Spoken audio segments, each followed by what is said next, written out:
దేవునికి మహిమ కలుగును గాక. మరో దినాన్ని దేవుడిచ్చి ఈరోజు దేవుడు మన సజీవ లెక్కలో వచ్చి దేవుని నామానికి మహిమ కలగడానికి మరి క్రీస్తుని ధరించుకొని ఉన్నారు అని చెప్పి దేవుడు మాట్లాడుతున్నారు. ఎవరు క్రీస్తుని ధరించుకుని ఉన్నారు అనే విషయాలు మనం నేర్చుకుందాము. దాని ముందుగా దేవుని ఆరాధిద్దాము.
మహిమ కలుగును గాక.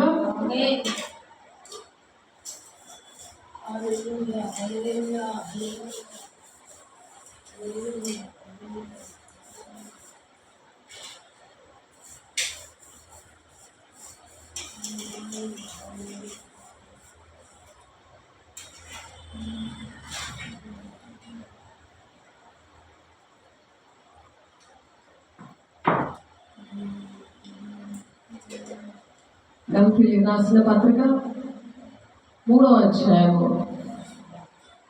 చూడండి. ఆన్లైన్లో ఉన్న బిడ్డలు, ఆఫ్లైన్లో ఉన్న బిడ్డలు కూడా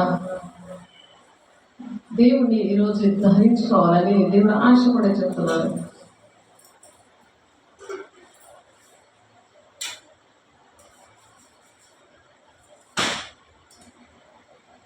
27వ వచనం, క్రీస్తులోనికి బాప్తిసం పొందిన మీరందరూ క్రీస్తును ధరించుకొని ఉన్నారు. ఆమేన్, ఆమేన్, హల్లెలూయా. క్రీస్తుని ధరించుకోవడం అంటే దేవుని పని చేయడం అన్నమాట. క్రీస్తు ధరించుకున్న వాళ్ళే దేవుని పని చేయగలరు. దానికి 28వ వచనంలో చూడండి, గంతేలు రాసిన పత్రిక 3వ అధ్యాయం 27వ వచనం చదివేటప్పుడు మనం చదువుకున్నది 27వ వచనం. గలతీయులు 3వ అధ్యాయం 27వ వచనం, క్రీస్తులోనికి బాప్తిసం పొందిన మీరందరూ క్రీస్తును ధరించుకొని ఉన్నారు. క్రీస్తులోనికి బాప్తిసం మామూలు బాప్తిసాలు కాదు, పరిశుద్ధాత్మ లేకుండానే మరి సేవ చేస్తున్నారు చాలా మంది. చాలా దుఃఖకరమైన విషయం. దేవుడు చెప్తాడు, బాప్తిసం పొందుకోకుండా మీరు సువార్త చేయకూడదు. యెరూషలేము మరి యూదయ సమరయ దేశంలో అంతటా మీరు సాక్షిగా ఉండాలి అని వెయిట్ చేయండి. మీరు పరిశుద్ధాత్మ దేవుడు వచ్చే వరకు మీరు శక్తివంతులు అవుతారు. అప్పుడే మీరు యూదయ సమరయ దేశంలో అంతటా సాక్షులుగా ఉంటారు అని దేవుడు ప్రకటించినప్పుడు ఆ మాటకి విరుద్ధంగా మరి ఏంటంటే బాప్తిస్మం తీసుకున్న వెంటనే పరిశుద్ధాత్మలో బాప్తిసం పొందుతారని కూడా అపోస్తులు 1వ అధ్యాయం 5వ వచనంలో, యోహాను నీళ్ళతో బాప్తిసం ఇచ్చారు కానీ కొద్ది దినములలోగా మీరు పరిశుద్ధాత్మలో బాప్తిసం పొందుతారు అని చెప్పాడు. అక్కడ అపోస్తుల కార్యం 1వ అధ్యాయంలో ఉందన్నమాట. కాబట్టి వారు కూడి వచ్చినప్పుడు, ప్రభా ఈ కాలం ఇశ్రాయేలు రాజ్యంలో మరలా అనుగ్రహించదవా అని ఆయన అడుగుగా, ఆయన కాలమును సమయములను తండ్రి తన స్వాధీనంలో ఉంచుకున్నాడు. వాటిని తెలుసుకుంటే మీ పని కాదు, అయినను పరిశుద్ధాత్మ మీ మీదకి వచ్చినప్పుడు మీరు శక్తిని పొందుతారు. ఈ శక్తిని పొందుకోవడమే యేసయ్యని ధరించుకోవడం అన్నమాట. బాప్తిసం తీసుకున్న తర్వాత పరిశుద్ధాత్మ వరము అనేది వస్తుందని అపోస్తులు 2:38లో ఉంది. కాబట్టి క్రీస్తులోనికి బాప్తిసం పొందిన మీరందరూ క్రీస్తును ధరించుకుందరు అంటే బాప్తిసం ఇచ్చిన వాళ్ళు కూడా పరిశుద్ధాత్మను పొందుకోవాలి. పొందుకోకుండా సేవకు వచ్చేసి బాప్తిసాలు ఇస్తే క్రీస్తుని ధరించుకోలేదు. కాబట్టి కాలములను సమయంలో తండ్రి తన స్వాధీనంలో ఉంచుకున్నాడు. వాటిని తెలుసుకుంటే మీ పని కాదని చెప్పి మరి ఆయనను పరిశుద్ధాత్మ మీ మీదికి వచ్చినప్పుడు మీరు శక్తిని పొందుతారు కనుక మీరు యెరూషలేములోను యూదయ సమరయ దేశంలో అంతటను భూదిగంతముల వరకును నాకు సాక్షులై ఉందరని వారితో చెప్పాను. ఆ మాటలు చెప్పి వారు చూచుచుండగా ఆయన ఆరోహణమాయను. అప్పుడు వారి కన్నులకు కనబడకుండా ఒక మేఘం ఆయన్ని కొనిపోబడను. ఎప్పుడైతే క్రీస్తుని మరి ఆ విధంగా తండ్రి చిత్తాన్ని నెరవేర్చినప్పుడు ఆ మేఘము కొనుక్కోబడిందో 40 రోజులు దేవుడికి తండ్రి చిత్తాన్ని నెరవేర్చిన తర్వాత 40 రోజులు అందరికీ కూడా కనబడి భూలోకంలో కనబడి అప్పుడు ఆ మేఘము కొనుక్కోబడుతుంది తండ్రి దగ్గరికి. కాబట్టి గలిలయ మనుషులారా మీరెందుకు నిలిచి ఆకాశం వైపు చూచుచున్నారు? మీ వద్ద నుండి పరలోకములో చేర్చుకొనబడిన రీతి ఈ యేసే ఏ రీతిగా పరలోకములకు వెళ్ళుట మీరు చూచితిరో ఆ రీతిగా ఆయన తిరిగి వచ్చారని వారితో చెప్పిరి. అలాగే వస్తాడు ఆయన రెండవ రాకడలో. మొదటి రాకడలో మనకి ఈ విషయాలన్నీ కూడా నేర్పించి శిష్యులకి చెప్పి ఆ శిష్యుడే పరిశుద్ధాత్మని అపోస్తలుల 2వ అధ్యాయంలో పొందుకొని ఆ శిష్యుడే భూలోకం అంతా కూడా తలకిందులు చేసి అపోస్తలుల బోధలోనే అందరినీ కూడా నడిపించి వాళ్ళు అపసాక్షులైపోయారు. దేవుని ఆ విధంగా ప్రేమించారు. ఎవరైతే క్రీస్తుని ధరించుకుంటారో ఆ విధంగా ప్రేమిస్తారు. అటువంటి అభిషేకము మరి అటువంటి వారి దగ్గర బాప్తిసం తీసుకున్నప్పుడు క్రీస్తును ధరించుకుంటారు. ఆ క్రీస్తుని ధరించుకొని ఎలా ఉంటారు అంటే దాని ముందు వచనంలో యేసుక్రీస్తుని మీరందరూ విశ్వాసం వల్ల దేవుని కుమారులై ఉన్నారు. క్రీస్తులోనికి ఆ కుమారులై ఉన్న వాళ్ళకి ఏంటంటే బాప్తిసం ఇవ్వాలి. ఫస్ట్ మారు మనసు పొందుకోవాలి. యేసుక్రీస్తునందు మీరందరూ విశ్వాసం వల్ల దేవుని కుమారులుగా ఫస్ట్ మారాలి. తర్వాత క్రీస్తులోని బాప్తిసం పొందిన మీరందరూ క్రీస్తుని ధరించుకుంటారు. ఇందులో యూదుడని క్రీస్తు దేశస్థుడని లేదు, దాసుడని స్వతంత్రుడని లేదు, పురుషుడని స్త్రీ అని లేదు. ధరించుకోవడానికి యేసుని ధరించుకోవడానికి ఏ జాతి, ఏ మతమో, ఏ కులమో, లేకపోతే ఏ ఊరో, ఏ గ్రామమో, ఏ దేశమో, లేకపోతే స్త్రీయో పురుషుడో అనే భేదం లేదు అని ఇక్కడ పౌలు కన్ఫర్మ్ చేస్తాడు గలతీ సంఘాలకి. దేవుని బిడ్డ నువ్వు ఎలా ఉన్నావు, నేను స్త్రీని అని మాట్లాడకూడదు అని పౌలు అప్పుడు చెప్పాడు. ఎందుకు? అక్కడ మనుషులు అక్కడ చాలా చాలా భయంకరంగా ఉన్నారు. మాస్ ఏరియా లాంటిది అది. ఆ భయంకరమైన పరిస్థితిలో ఉండి వాళ్ళు ఏం చేస్తున్నారంటే దేవుని మాట వినకుండా ఉన్నారు. వాళ్ళు మనుష్యాత్మతో ఉన్నారు, అపవిత్రాత్మతో ఉన్నారు, బ్రహ్మచాత్మతో ఉన్నారు. కూర్చో, లేకపోతే వెళ్ళిపో అక్కడి నుంచి. బ్రహ్మచాత్మతో ఉన్నారు. కాబట్టి క్రీస్తులోనికి బాప్తిసం పొందిన మీరందరూ కూడా క్రీస్తును ధరించుకున్నారు. క్రీస్తును ఎవరైతే ధరించుకున్నారో వాళ్ళు క్రీస్తు వారిలోని ఉండి నడిపిస్తాడు. మత్తయి 10:20 ఉంటుంది ఆ మాట. చూడండి, మత్తయి 10వ అధ్యాయము 20వ వచనంలో ఉంటుంది. మత్తయి 10వ అధ్యాయము 20వ వచనం.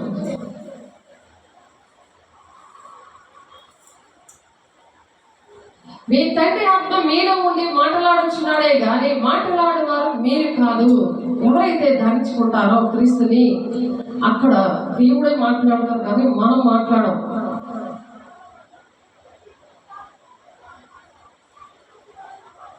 కాబట్టి ఇక్కడ దేవుడు ఇక్కడ ఏం చెప్తున్నారు చూడండి. గలతీయులకు రాసిన పత్రిక 3వ అధ్యాయము మనం ఎక్కడ చదువుతున్నాము? 26 నుండి చదువుతున్నాము.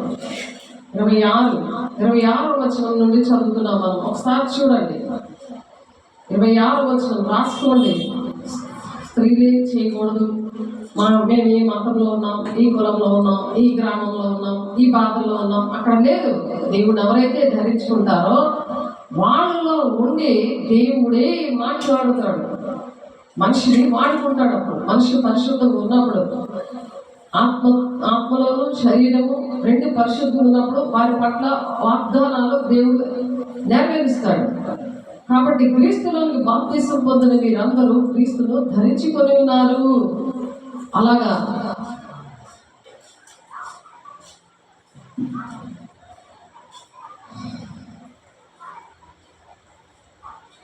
యోగు గారు కూడా ఆ మాట చెప్తారు. 29వ అధ్యాయం 14వ వచనంలో, నేను నీతిని వస్త్రముగా ధరించుకొని ఉంటుంది కనుక అది నన్ను ధరించాను, నా న్యాయ ప్రవర్తన నాకు వస్త్రము పాగాయు ఆయను. వస్త్రము పాగాగా అయిందంట. ఎప్పుడైతే నీతిని వస్త్రముగా ధరించుకున్నామో అది దేవుడే. క్రీస్తు మనలో ఉన్నప్పుడు ఆయన దేవుడు ఏం చేస్తారు? మనల్ని క్రీస్తుని మనం ధరించుకున్నప్పుడు మనకి నీతి వస్త్రం వస్తుంది, మరి న్యాయ ప్రవర్తన వస్తుంది. న్యాయ ప్రవర్తన అంట నాకు వస్త్రమును పాగాయు అలా ఉంటుంది అనమాట. కాబట్టి దేశాన్ని ధరించుకున్నప్పుడు ఆ విధంగా అనుభవంతో మరి యెషయా గారు రాస్తున్నారు. అలాగే యెషయా గారు కూడా చెప్తున్నారు ఏంటంటే యెషయా 61:10 శృంగారమైన పాగా ధరించుకున్న పెండు కుమారుడు రీతిగాను ఆభరణములతో అలంకరించుకున్న పెండు కుమార్తె రీతిగాను ఆయన రక్షణ వస్తువులను నాకు ధరింపచేసి ఉన్నాడు. నీతి అని పైబట్టని నాకు ధరింపచేసి ఉన్నాడు. కాగా యెహోవాను బట్టి మహానందముతో నేను ఆనందించుచున్నాను. నా దేవుని బట్టి నా ఆత్మ ఉల్లసించుచున్నది. నా దేవుని బట్టి ఆత్మ ఏంటంటే ఉల్లాసంగా ఉంటుంది, సంతోషిస్తూ ఉంటుంది. దేవుళ్ళ ఆనందం అనేది చాలా ఆరోగ్యము. మనిషికి ఆరోగ్యమే మహాభాగ్యం అంటారు. ఎన్నున్నా సరే ఆ మనశ్శాంతి లేకపోతే, ఆ ఉల్లాసం, మనసుకి ఉల్లాసం లేకపోతే ఆరోగ్యం అనేది ఉండదు. ఎన్ని ఉన్నా సరే అనారోగ్యాలు, జబ్బులు, సమస్యలు ఇవన్నీ కూడా ఏలుబడి చేస్తూ ఉంటాయి. కాబట్టి మత్తయి సువార్త 28:8 దేవుడు ఈ విషయాలని, దేవుడు చెప్పిన విషయాలు ఇవన్నీ కూడా, ఈ విషయాలే మీరు బోధించండి అని ఒక హోంవర్క్ ఇచ్చి వెళ్ళారు. ఎక్కడ? మత్తయి సువార్త 1:1 ఎంత చదువుకున్నాం కదా, మేఘం వచ్చి ఆయన తీసుకొని వెళ్ళిపోయింది. ఆ విధంగా అక్కడ మరి చూడండి, మత్తయి సువార్త 1:1 అపోస్తలుల కార్యం 1:1 మనం చూసాం కదా. అపోస్తలుల కార్యం 1:1 అపోస్తలుల కార్యం 1:1 ఆయన ఏ విధంగా తిరిగి వెళ్ళాడో ఆయన ఆ విధంగానే వస్తారు అని చెప్పి అక్కడ ఉంది. అపోస్తలుల కార్యం 1:1 పరిశుద్ధాత్మ దేవుడు అక్కడ మాట్లాడారు. అపోస్తలుల కార్యం 1:1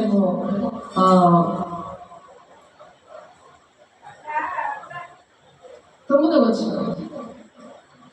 ఈ మాటలు చెప్పి వారిని చూచుచుండగా ఆయన ఆరోహణమాయను. అప్పుడు వారి కన్నులకు కనబడకుండా ఒక మేఘం ఆయన కొనిపోబడెను. ఆయన వెళ్ళుచుండగా వారు ఆకాశం వైపు తేరి చూచుచుండగా ఇదిగో తెల్లని వస్త్రములు ధరించుకొని 2 మనుషులు వారి వద్ద నిలిచి, గలిలయ మనుషులారా, మీరెందుకు నిలిచి ఆకాశం వైపు చూచుచున్నారు? మీ వద్దనుండి పరలోకములకు చేర్చుకొనబడిన ఈ యేసే ఏ రీతిగా పరలోకములకు వెళ్ళుట మీరు చూచితిరో ఆ రీతిగానే ఆయన తిరిగి వచ్చినని వారితో చెప్పారంట. అప్పుడు వారు ఒలీవల అనబడిన కొండ నుండి యెరూషలేమునకు తిరిగి వెళ్ళేది. ఆ కొండ యెరూషలేమునకు విశ్రాంతి దినమున నడవదగినంత సమీపముగా ఉన్నది. కాబట్టి ఏ విధంగా వెళ్ళారో ఆ విధంగానే దేవుడు వస్తున్నారు. దేవుడు ఏ మాటలు చెప్పారంటే, మత్తయి సువార్త 28:19-20 ఉంది. దాని గ్రేట్ కమిషన్ అంటారు. ఇది అందరికీ కూడా తెలిసిన విషయమే. కానీ దేవుడు తండ్రి చిత్తము ఇదే చెయ్యాలి. ఇది చేస్తేనే దేవుని రాజ్యాన్ని మనం వెళ్తాం. కాబట్టి ఏ విషయాలు అయితే దేవుడు మనకు నేర్పించారో అవి మాత్రమే బోధించమని 20 ఉంది. 19 చదువుతాను. కాబట్టి మీరు వెళ్ళి సమస్త జనులను శిష్యులుగా చేయండి, తండ్రి యొక్క, కుమారుని యొక్క, పరిశుద్ధాత్మ యొక్క నామంలోనికి వారికి బాప్తిస్మం ఇచ్చు. పరిశుద్ధాత్మను పొందుకున్న వాళ్ళు మాత్రమే ఇటువంటి బాప్తిస్మం ఇచ్చినప్పుడు యేసుని ధరించుకుంటారు, క్రీస్తుని ధరించుకుంటారు. నేను మీకు ఏ సంగతులు ఆజ్ఞాపించునో వాటన్నిటినీ గైకొన వల్లనే వారికి బోధించుడి. ఆ శిష్యుడికి ఆ విధంగా బోధించి శిష్యులు తయారు చేస్తాడు. ఎందుకంటే 18వ సర్వలోకానికి వెళ్ళి సర్వ సృష్టికి సువార్త ప్రకటించి నా శిష్యులుగా చేయండి అని ఉందట.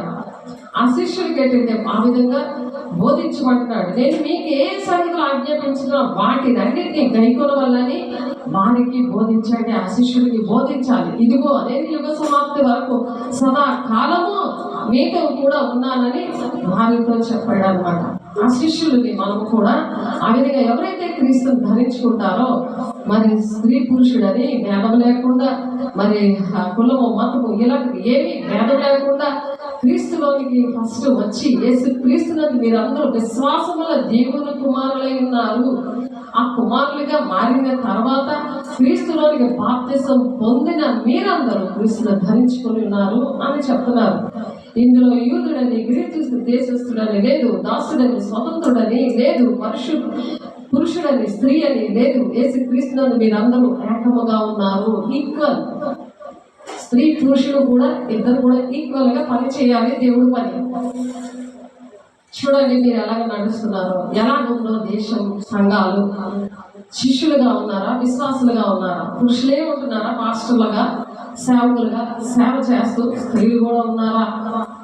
దేవుడు నన్ను ఎంచుకున్నాడు, ఆ విధంగా నాకు భక్తి నేర్పించని, నా జీవితం 2 చేతులు ఎత్తి ప్రమాణం చేసి నాకు నేర్పించయ్యా అని అడిగితేనే నాకు ఇవి నేర్పించారు. అంతవరకు నాకు కూడా తెలియదు. మీకులాగే మీరు క్రీస్తు సంబంధులైతే ఆ పక్షమందు అబ్రహాం యొక్క సంతానమై ఉండే వాగ్దానం ప్రకారము మీరు వారసులే ఉన్నారు. అబ్రహాంకు వారసులుగా ఉండాలంటే ఆ విధంగా క్రీస్తుని ధరించుకున్న వారిగా, స్త్రీ పురుషులని భేదం లేకుండా దేవుడు 3.5 సంవత్సరాలు వచ్చి ఏ విధంగా ఇవన్నీ బోధించారో అవి మనం కూడా శిష్యులుగా తయారు చేసి వారికి కూడా అలాగే బోధించి అలాగే మనం నడవాలి. క్రీస్తుని ధరించుకున్నప్పుడు, క్రీస్తు మనలో ఉన్నప్పుడు మరి ఆ విధంగా మనం కూడా ప్రవర్తించగలము. కాబట్టి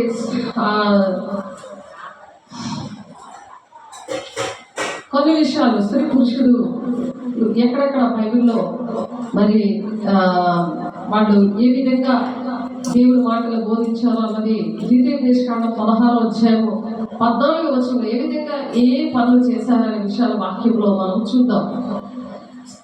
స్త్రీ పురుషులు సమానమే ఈక్వల్ అని పురుషులతో పాటు స్త్రీలు కూడా బోధించడానికి అర్హత కలిగినట్లు జీవగ్రంథంలో ఎక్కడెక్కడ రాసి చూసారో ఆ సూచనలు అవన్నీ కూడా మనం చూద్దాం.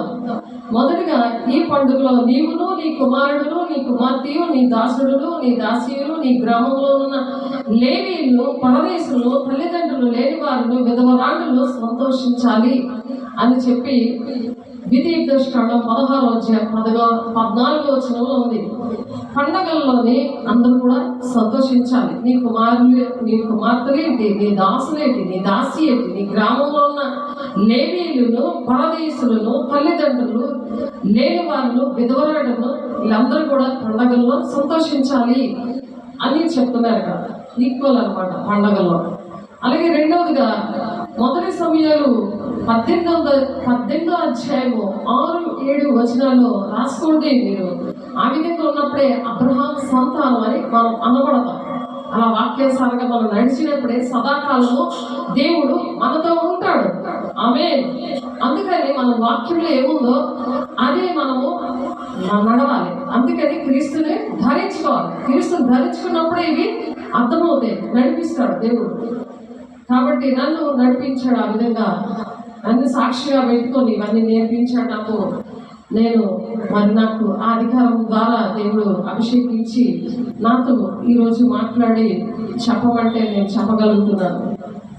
దేవునికి కోట్లాది వందనాలు చెల్లిస్తూ మరి మొదటి సమయాలు 18వ అధ్యాయం 6-7 వచనంలో చూద్దాము. దావీదు ఫిలిష్తీయులను హతము చేసి తిరిగి వచ్చినప్పుడు స్త్రీలు ఇశ్రాయేలు ఊళ్ళన్నిటిలో నుండి తమ్ములతోనూ సంభ్రమతోనూ వాద్యములతోనూ పాడుచు నాట్యమార్చు రాజైన సౌలుని ఎదుర్కొంటికే వచ్చారన్నమాట. సౌలుని ఎదుర్కొంటానికి వచ్చారు. ఆ స్త్రీలు గాన ప్రతిగానాలు చేయించు వాయించు సౌలు వేల కొలది దావీదు 10,000 కొలదని శత్రువులను హతము చేశారు. స్త్రీల పాత్ర అక్కడ ఉంది. అలాగే 2వ రాజులు 4-8 వచనంలో ఎలీషా వంటి దైవజనునికి ఆతిథ్యం ఇచ్చుటకు ఘనురాలైన స్త్రీ ముందుకు వచ్చింది. అంటే రూపంలో, పేరు ప్రతిష్టలో, వంశ గౌరవంలో మాత్రమే కాదు కానీ ఆత్మ సంబంధమైన వినయము, విధేయత, వివేకము, వివేచన గల స్త్రీగా ఘనతకెక్కిందన్నమాట. కాబట్టి ఇంకొక యాజకుడైన ఎజ్రా నెహెమ్యా గ్రంథంలో 2వ వచనంలో యాజకుడైన ఎజ్రా 7వ మాసం మొదటి నెలలో ఆ సభ ముందుకు ధర్మశాస్త్ర గ్రంథాన్ని తీసుకొని వచ్చి ఆ సభలో ఏం చెప్తున్నాడంటే స్త్రీ పురుషులు విని గ్రహించే శక్తి గలవారి ముందు చదివినట్లు అక్కడ వ్రాయబడి ఉంది. అలాగే మీరు నోట్ చేసుకోండి, చక్కగా వాక్యము చూడండి. దేవుడు గ్రహించే శక్తి మీకు దయచేయను గాక. ఆమేన్. 5వదిగా మరి కీర్తనలు 68వ అధ్యాయం 11వ వచనంలో సాబా అనే హీబ్రూ పదానికి సైన్యముగా అనువదించారు దాన్ని. అది ఏంటంటే ప్రభు మాట సెలవిస్తున్నాడు ఏంటంటే దాన్ని ప్రకటించే స్త్రీలు సైన్య సమూహముగా ఉన్నారు.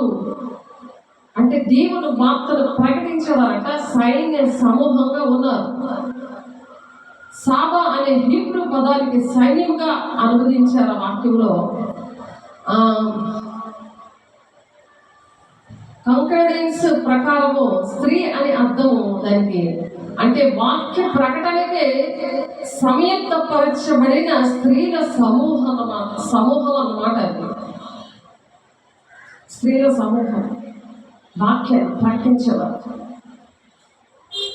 సమూహముతో ప్రకటిస్తున్నారు. కీర్తనకారులు 68:11 అన్నాడు చెప్తున్నారు, స్త్రీలు ఎందులోని ఏమాత్రము తీసుకోకుండా వారు పురుషులతో సమానంగా దేవుని పని ఆ విధంగా చేస్తున్నారు. ఇప్పుడు ఇలా పోరాడమని ప్రభువే మరి సెలవిచ్చాడు అన్నమాట.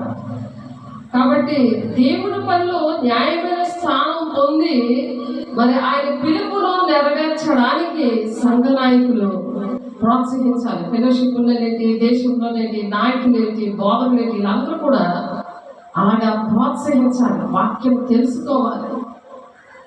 ఎంత వాక్యం వచ్చినా పరిశుద్ధాత్మ దేవుడు లేనప్పుడు అవన్నీ వ్యర్థమైపోతున్నాయి. ఆరోదిగా యోవేలు గ్రంథం 2:16 జనులను సమకూర్చి సమాజ కూటాన్ని మరి ప్రతిష్ఠించి పెద్దలను పిలవనంపి చిన్నవారిని సన్నిపానం చేయవారిని తోడుకొని రండి అని పెండ్లి కొడుకు పెండ్లి కుమార్తె అందరూ దేవుని వెదకండి అని పిలుపునిచ్చాడు. అక్కడ యోవేలుగా ప్రవచించాడు యోవేలు. అలాగే 7వదిగా సర్వజనుల మీద నా ఆత్మను కుమ్మరిస్తున్నాను అని చెప్తున్నారు యోవేలు గారు. నెరవేర్పు అనేది యోవేలు గారు ప్రవచించారు. ఆ నెరవేర్పు అనేది అపోస్తులు 2:17 జరిగింది. యోవేలు 2:28 ప్రవచించారు. సర్వజనుల మీద అంటే అక్కడ స్త్రీలు ఉన్నారు, మరి అనేకమైన గ్రామాల్లో ఉన్నవారు, కులం మతం లేని వాళ్ళు అందరూ కూడా ఉన్నారు, అన్యులు ఉన్నారు. అపోస్తుల గారు 10:44 అన్ని జనుల మీద కూడా దేవుడు ఆత్మను కుమ్మరించాడు. అక్కడ సర్వజనుల మీద నా ఆత్మను కుమ్మరించదును అని చెప్తున్నారు. అంతే యోవేలు గారు.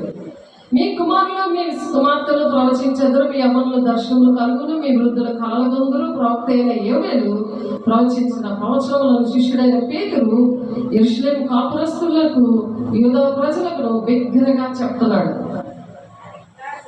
అది అపోస్తుల 2:17 ఆత్మను కుమ్మరిస్తానని పెంతెకొస్తు దినాన దేవుడిచ్చిన మాట కొంతవరకే నెరవేరింది. కానీ ఈ యుగంలో క్రీస్తు యొక్క శుభవార్త ప్రకటించబడే కొలది దేశాంతరాలలో దేవుని ఆత్మ బహుగా అందరిపై కుమ్మరించబడుతుంది. ఆ ప్రవచన వాక్యాలు బట్టి పరిశుద్ధాత్ముడే కార్యసిద్ధి అలా కలుగు చేస్తా ప్రపంచమంతా కూడా శాంతి సమాధానంతో నింపడానికి పరిశుద్ధాత్మ దేవుడు ఆశపడుతున్నాడు. దీనిని బట్టి మాట్లాడవద్దని ఆపుట ఎవరి తరం కూడా కాదు, ఎవరు ఆపినా ఆగేది కాదు ఈ విషయాలు. కాబట్టి మీరు వెళ్ళి సర్వ సృష్టికి సువార్త ప్రకటించండి అని చెప్పి మార్కు 16:5 ఇక్కడ మీరు అనే మాట స్త్రీ పురుషులకు వర్తిస్తుంది. మీరు వెళ్ళి సర్వ సృష్టికి సువార్త ప్రకటించండి అనుంది వాక్యం. మార్కు 16:5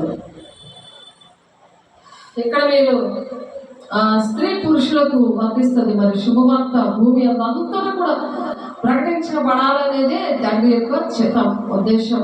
కాబట్టి ఎందుకంటే యేసు అందరి కోసం కూడా ప్రాణం ఇచ్చాడు కాబట్టి అందుకే ఈ సువార్త అందరూ వినాలని కోరుతున్నాడు దేవుడు. కాబట్టి ఈ బాధ్యత ప్రతి విశ్వాసి అంటే స్త్రీ పురుషుడని ఏమీ కూడా భేదం లేకుండా ఇద్దరికి కూడా ఈక్వల్ పార్ట్ ఉంది. 9వదిగా యేసే పరిసయ్యులు, సద్దుకాయులు, యూదులు మరి సిద్ధాంతాలకు పూర్తిగా వ్యతిరేకంగా ఉన్నారు.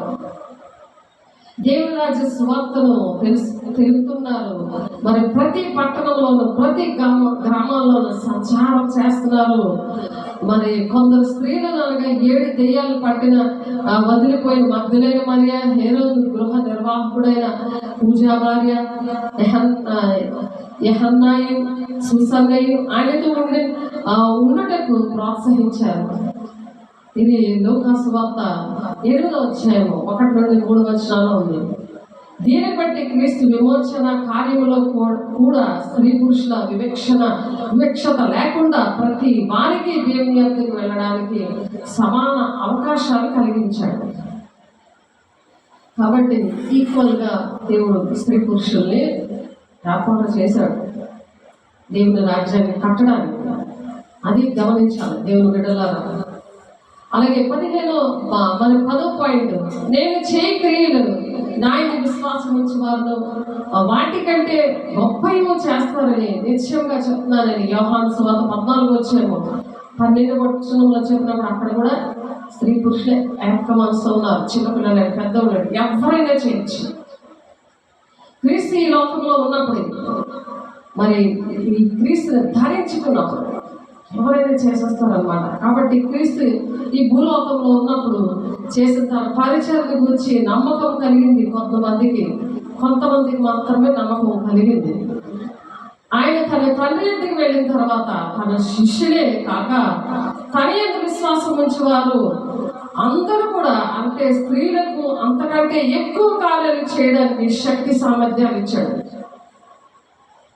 స్త్రీలకు ఎక్కువ శక్తి సామర్థ్యాలు దేవుడే ఇచ్చాడు. కాబట్టి ఇంట్లోని బయట పైన ఎక్కడైనా సరే వాళ్ళు కంటిన్యూగా కోరపలేని ఆత్మతో దేవుడు పని చేయగలరు.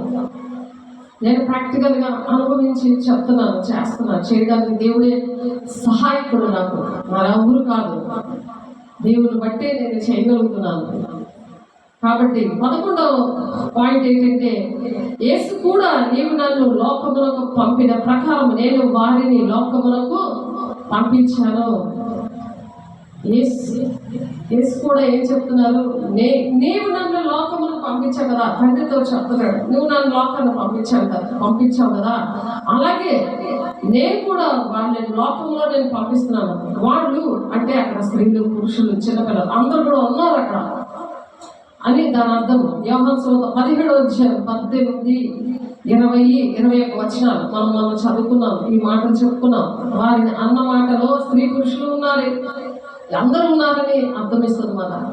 కాబట్టి తండ్రికి ప్రతినిధిగా ప్రభువు వచ్చినట్లే ప్రభువులకు ప్రతినిధిగా వారికి స్త్రీ పురుషులు, మరి పిల్లలు, ముసలి వారేంటి, మరి అంగవైకస్తులేంటి, ఎవరైనా సరే దేవుని ఆత్మతో వాడుకోవడానికి క్రీస్తుని ధరించుకోవాలంటే చాలు మరి చేయగలరు అనమాట. లోకంలోనికి దేవుడు పంపించాడు, వాళ్ళని పంపించాడు. ఆయన 2 చేతులు లేకపోయినా 2 కాళ్ళు లేకపోయినా ఎంత మందిలో రక్షిస్తున్నారు. కళ్ళు లేకపోయినా అనేక మందిని దేవుడి మాటలు ప్రకటించగలుగుతున్నారు. అందుకే కారణం అది. ఎందుకంటే క్రీస్తుని ధరించుకున్నారు. దేవుడి బిడ్డ, క్రీస్తుని ధరించుకుంటావా?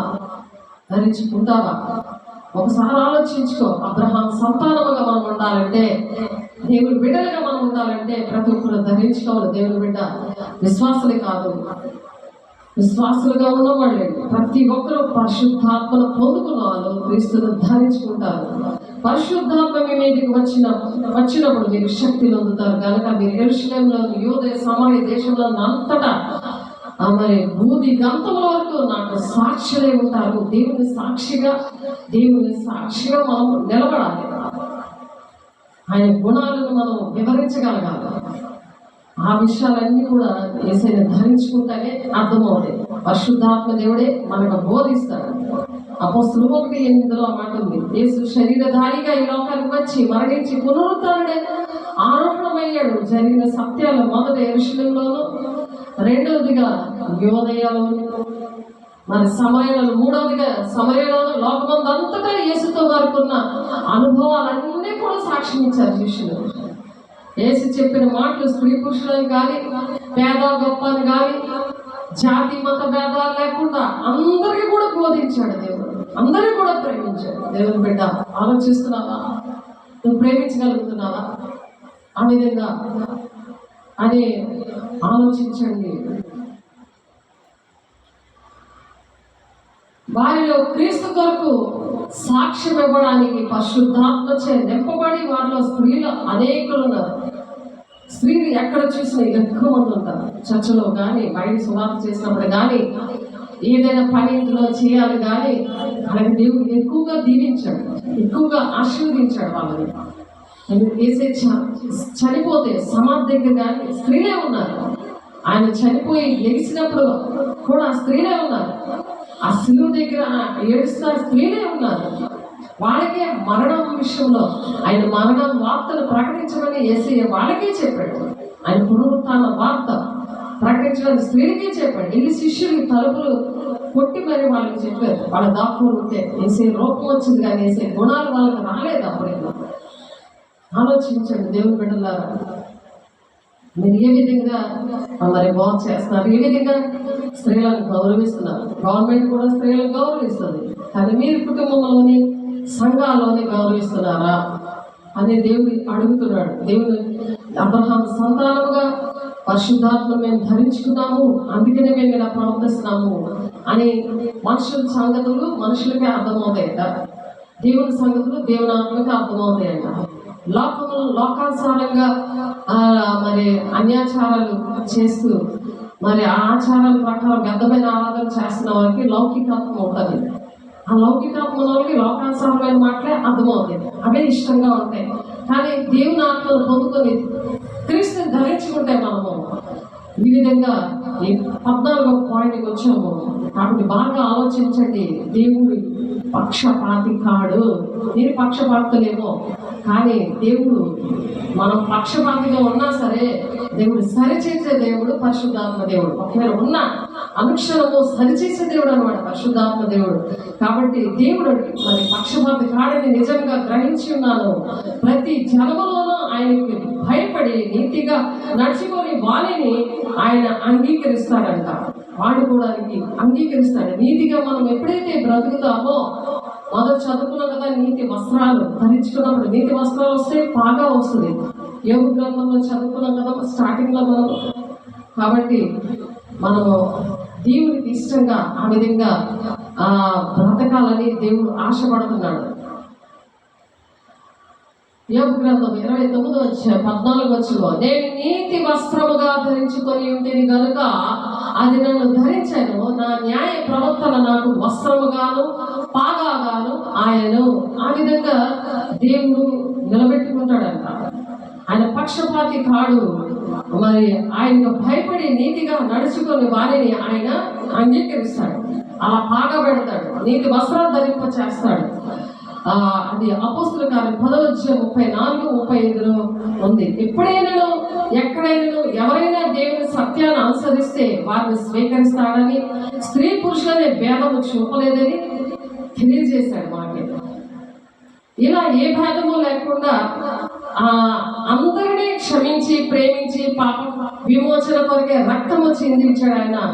మరి యేసయ్య ప్రాణాలను అర్పించి తిరిగి సజీవుడై లేచి అందరికీ రక్షణ ఇచ్చి తన సొత్తైన ప్రజలుగా చేసుకొని ఏ భేదం లేకుండా బోధించే హక్కు పురుషులతో పాటు స్త్రీలకు కూడా ఇచ్చాడు ఆయన. అది ఎవరు తీసేస్తారు, ఎవరు అది ఖండిస్తారు? మనుషులు కల్పించిన పద్ధతులు అవే దైవోపదేశాలు వ్యర్థమైన ఆరాధన చేసిన వాళ్ళు ఖండిస్తారు. పేతురు 15వ పాయింట్ అపోస్తలుల కార్యం 12:5 ఉంది. ఆ మాట చూడండి. పేతురు చెరసాలలో ఉంచబడినప్పుడు సంఘము అత్యాశక్తితో ప్రార్థన చేస్తుంది. సంఘములో ఎక్కువ మంది ఉన్నారు స్త్రీలే, కన్నీరు ఖర్చు వాళ్ళు స్త్రీలు. మీరు ఎక్కడైనా చూడండి, దేవునికి ప్రార్థన చేస్తున్నారు. ఇక్కడ సంఘం అనగా స్త్రీ పురుషుడు అని మనం గ్రహించాలి. స్త్రీ పురుషుడు ఉండేది సంఘం. అందరూ పరిశుద్ధాత్మతో నిండిన వారే, ఆత్మ వారికి వాక్శక్తి అనుగ్రహించిన కొద్ది అన్య భాషలతో మాట్లాడుతున్నారు. ఎందుకంటే ప్రభువును గురించి సాక్ష్యం ఇవ్వడానికి ఇందులో స్త్రీ పాత్రను కూడా వాడుకున్నట్లు తెలుస్తుంది మనకు. కాబట్టి 16వ పాయింట్ ఏంటంటే రోమం 8:17 మన పిల్లలమైతే వారసులం అనగా దేవుని వారసులం. ఎవరైతే క్రీస్తుని ధరించుకుంటారో వాళ్ళ దేవుని వారసులు. ఇంట్లో ఏదో వారసులుగా నా వారసులు అన్ని కూడా చేయాలి, వాడి కోసం అన్ని కూడా నేను చదివించాలి, వాడికి ఆస్తి సమకూర్చాలి, మంచి కోడలు చేయాలి అనుకుంటాం. ఇవన్నీ వేస్ట్. అవన్నీ దేవుడి చిత్తమే కాదు. దేవుని వారసులుగా ఉన్నప్పుడు అవి మీరు ఏదో అడిగితే అది ఇస్తారు. మీకు అలా ఇష్టమైతే అది దేవుడు చేస్తాడు. కానీ మొదటిగా దేవుడు వారసులుగా ఉండడానికి ఇష్టపడాలి. మనం పిల్లల మీద వారసులు అనగా దేవుని వారసులము, క్రీస్తుతోటి వారసులము. రోమా 8:17 ఉంది. అంటే క్రీస్తుకు కలిగిన సమస్తము అనగా హక్కులు, అధికారాలు, ఆశీర్వాదాలు మనమందరం కూడా పొందుకుంటాం అన్నమాట. ఎవరైతే దాన్ని అంగీకరిస్తారో, వారసులుగా ఉన్నారో వాళ్ళందరూ దేవుని యొక్క ఆశీర్వాదాలు అన్ని కూడా పొందుకుంటారు. స్త్రీలను నేను పురుషులను ఏ భేదం లేకుండా మరి ఇన్ని విషయాల్లో దేవుడు చూపించాడు. అలాగే 17వ పాయింట్గా, అయితే ప్రభువు స్త్రీకి వేరుగా పురుషుడు లేడు, పురుషుడికి వేరుగా స్త్రీ లేదు. స్త్రీ పురుషుడికి ఎలాగో కలిగనో అలాగే పురుషుడు కూడా స్త్రీ మూలంగా కలిగాడు. కానీ సమస్తమైనవి కూడా దేవుడు మూలంగా కలిగి ఉన్నాయని 1 కొరింథీ 11:12 ఉంది అన్నమాట. ఇద్దరు ఈక్వల్. గొప్ప, నువ్వు ఇష్టపడ, నువ్వు అన్ని నాకు ఇంత పని మనుషులు చేయాలి అని కాళ్ళ మీద కాలేసుకొని కూర్చున్న వాళ్ళు ఉన్నారు. సోమరిపోతులు, బద్దకిష్టులు. అంటే ఏసేం ధరించుకోలేదు, దెయ్యాన్ని ధరించుకున్నారు అన్నమాట. వాళ్ళు స్త్రీని గౌరవించాలి, ఒక లేబర్ లాగా ప్రవర్తిస్తున్నారు చాలా మంది. దేవుడి పని చేస్తూ కూడా పేరుకే నువ్వు జీవిస్తున్నావే కానీ నువ్వు మృతుడివే అని ప్రకటన గ్రంథంలో 3వ అధ్యాయంలో. ఆ మృతులకు నేను దేవుడు కాదు అంటున్నాడు. దేవుడు బిడ్డ, నువ్వు దేవుడిని ధరించుకోలేదు అని తెలియాలి. ఈ మాటలు వింటున్నప్పుడు వాక్యమైన అర్థంలో సరి చేసుకోవాలి. మన కుటుంబాలు బాగుపడాలి, దేశము ప్రపంచం అంతా కూడా అందరికీ బోధించడానికి దేవుడు ఒక హోంవర్క్ ఇచ్చారు. మొత్తం 28, 18, 19, 20 వచనాల్లో చెప్పాలి, తెలుసుకోవాలి, మనం చెప్పాలి. కొరపలేని ఆత్మతో నింపబడి దేవుని ధరించుకోవాలి. క్రీస్తుని ధరించుకున్న వారిగా మనం ఉన్నామా లేదని చెక్ చేసుకోవాలి ప్రతి క్షణం. కాబట్టి 18వ పాయింట్ ఏంటంటే, క్రీస్తులోనికి బాప్తిసం పొందిన మీరందరూ క్రీస్తుని ధరించుకొని ఉన్నారు. ఇందులో యూదులని గ్రీసు దేశస్తులని భేదం లేదు అంటున్నారు. 18వ పాయింట్ మొదట మనం చెప్పుకున్న పాయింట్ అది. గలతీయులు 3:27-28 అలాగే వారి కులమని, గోత్రమని, సాంఘిక హోదా కానీ మరి ఆయన దృష్టిలో ఏమీ విలువ లేవన్నమాట. లోకం దృష్టిలో నిరుపేదలేంటి, మరి అతి హీనంగా ఉండి హీనంగా ఉండే విశ్వాసులేంటి, అందరూ కూడా దేవుడు అంగీకరిస్తున్నాడు క్రీస్తుని ధరించుకోవడానికి. ఎవరినైనా అంగీకరిస్తాడు దేవుడు. నేను హీనంగా ఉన్నానేమో, పేద విధవరాలేమో, లేకపోతే పేదోడేమో, నేను నా భార్య లేదు, పిల్లలు లేదు అనుకుంటున్నావేమో, దేవుడు బిడ్డ ప్రతి ఒక్కరూ కూడా దేవుడు అంగీకరిస్తున్నాడు ఆయన ధరించుకోవడానికి. మునుపు దూరస్తులమైన మీరు ఇప్పుడు యేసునందు క్రీస్తు రక్తం వలన సమీపస్తులమై ఉన్నాము అని 2 ఎఫెసీ 2:14 ఉంది. అంటే ఆయనలో జాతిపరమైన అడ్డుగోడలన్నీ కూడా నాశనమై ఐక్యత నెలకొల్పబడింది. ఐక్యత మనమందరం విశ్వాస విషయంలో, దేవుని కుమారుని గురించిన విషయంలోనూ ఏకత్వం పొంది సంపూర్ణ పురుషుల మగు వరకు అనగా క్రీస్తుకు కలిగిన సంపూర్ణత కలవాల మగు వరకు అన్ని విషయాల్లో ఎదగమని ఎఫెసీ 4:11-12 చెప్తున్నారు. అక్కడ అన్ని విషయాలు ఎదగడానికి సువార్థికులు, కొందరు కాపరులు, బోధకులు, ఉపదేశకులు వీళ్ళందరూ కూడా స్త్రీలు పురుషులు ఇద్దరు కూడా ఉన్నారు. ప్రవక్తలు, అపోస్తలులు వీళ్ళందరూ కూడా క్రీస్తు సంఘము సంపూర్ణంగా పరిపూర్ణంగా ఉండాలని, క్షేమాభివృద్ధి జరగాలని క్రీస్తు శరీరము దేవుడు నిర్ణయించాడు. ఈ మాటలు నాకు పిలుపు దర్శనం వచ్చినప్పుడు దేవుడు స్వయంగా నాతో మాట్లాడాడు. మరి సువార్త పనే చెయ్యాలి, కాపరికే మేము అభిషేకిస్తాము, సువార్తలుగా మేము అభిషేకం ఇవ్వము అని కన్ఫామ్గా చెప్పి మమ్మల్ని చాలా బాధ పెట్టి ఏడిపించారు. వాళ్ళు ఆస్తుల భాగం తీసుకున్నారు, మరి దశం భాగాలు బాగా రుద్దేసి మరి పరిచయం చేయించుకున్నారు. కానీ అది దేవుడు చూశాడు. దేవుడు బిడ్డ సామెతలు 15వ అధ్యాయము 3వ వచనం ఉంటది. అది మంచి వారి మీద యెహోవా కను దృష్టి లోకమందంతటా సంచారము చేయును. అది మంచి వారి మీద, మంచి వారిని చూస్తుందంటే చెడ్డ వారిని కూడా చూస్తుందంటే యెహోవా కళ్ళు. జాగ్రత్త, ఏమి బోధిస్తున్నావో, ఎలాగ నువ్వు దేవుడి బిడ్డలు బాధ పెడుతున్నావో వెంటనే దేవుడు నాతో మాట్లాడాడు ఈ విషయం. ఎఫెసీ 4:11, 12 అందులో ఉన్నది ఈ మాటలే. క్రీస్తు కలిగిన సంపూర్ణత గలవారు మగ వరకు మీరు అన్ని విషయాల్లో ఎదగాలి అని 15వ వచనంలో. ఎలాగ ఎదగాలి అంటే మరి స్త్రీ పురుషుడు అనే భేదం లేదట. స్వార్థికులు, ప్రవక్తలు, ఉపదేశకులు, కాపరులు, బోధకులు క్రీస్తు శరీరము క్షమాభివృద్ధి జరగాలంటే, పరిశుద్ధులు సంపూర్ణులు అవ్వాలంటే వీళ్ళు కంపల్సరిగా ఉండాలి సంఘంలో. ఆ సంఘంలో 8 ఏరియాల్లో దేవుడు ఈ పరిచయంలోనే దేవుడు వాడుకున్నాడు. స్త్రీలేంటి, పురుషులేంటి, దర్శనాలు, ప్రవచనాలు, భాషతో మాట్లాడటం, ఇవన్నీ కూడా చూశారు. దెయ్యాలు వెళ్ళగొట్టడం, ఇవన్నీ కూడా వాళ్ళ జీవితంలో జరిగాయి. అద్భుత కార్యం దేవుడు అపోస్తల బోధన చేశారు. అపోస్తలుగా మీరు వాడబడతారు అని చెప్పాడు ఆయన. అపోస్తలు 2:43 మేము పాటిస్తున్నప్పుడు 43లో భయం కలుగుతుంది. ఇప్పుడు మనం పాడుతున్నాం, దేవుడు తోడేమిటే నీకు భయం లేదు అనేసి. మన భయం ఉండదు. అపోస్తలుగా వాడబడతారంట. దేవుడు బిడ్డ దేవుడి రాజ్యానికి మనం వెళ్ళాలంటే దేవుడు వారసులుగా ఉండాలి, అప్పుడు సంతానంగా ఉండాలని దేవుడు అలాగా ఆశీర్వదించాలని క్రీస్తు ధరించుకో దేవుడు బిడ్డ అని చెప్పడానికి దేవుడు ఆశపడి మాటలు మనతో మాట్లాడుతున్నారు. యూదయ సమరయ దేశంలో అంతటా మనం సాక్షిగా ఉండాలి. పరిశుద్ధాత్మ దేవుడు మీ మీదకి వచ్చినప్పుడు శక్తి పొందుకుంటారు. ఆ శక్తి, పరిశుద్ధాత్మ శక్తి ధరించుకోవడం అంటే అదే. ఆయన ధరించుకోవడం అంటే అదే దేవుడు బిడ్డ. మరి 21 ఏంటంటే మన కొరకు ప్రతిష్ఠించిన మార్గము అనగా నూతనమైనది, జీవం గలది ఆయన శరీరమును తెర ద్వారా ఏర్పరచబడిన మార్గమున ఆయన రక్తము వలన పరిశుద్ధ స్థలముందు ప్రవేశించడానికి మనకు ధైర్యం కలిగింది. హెబ్రీ 10:20 ఉంటుంది. ఆయన పరిశుద్ధ స్థలంలోని మనం ప్రవేశించడానికి దేవుడు ఆ విధంగా ఆరాధిస్తాడు. ఇక్కడ జకరియా 3:15-7 కూడా అదే మాట అర్హత ఉంటుంది. అర్హత ఇస్తాడు దేవుడు. కాబట్టి ఎప్పుడైతే నేను ఆ వాక్యం నేను ఎఫెసీ 4:11-12 వాక్యం నేను మరి పెద్ద ఆయన చూపించాను. వృద్ధుడైపోయాడు ఆయన. మరి అజరయ్య గారని కల్లూరులో ఉంటాడు ఆయన. ఆయనకి చూపించినప్పుడు ఆయన అభిషేకించాడు మమ్మల్ని.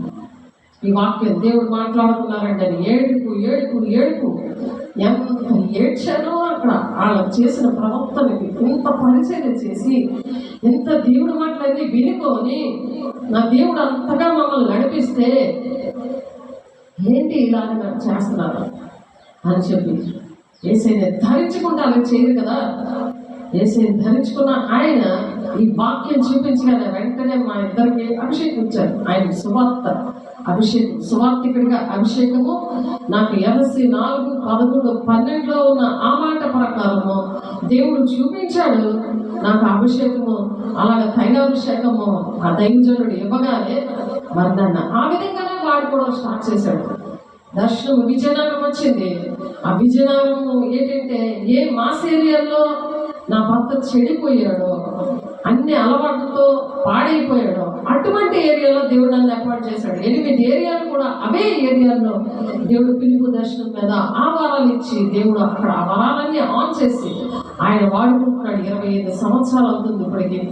ఆలోచించండి, తండ్రి చిత్తం ఏంటి? ఆయన ధరించుకున్నప్పుడు దేవుడు ఎలా వాడుకుంటాడు? ఇక్కడ మనుషులు ప్రాధాన్యత ఇక్కడ ఏమీ లేదు. ఓన్లీ దేవుడే.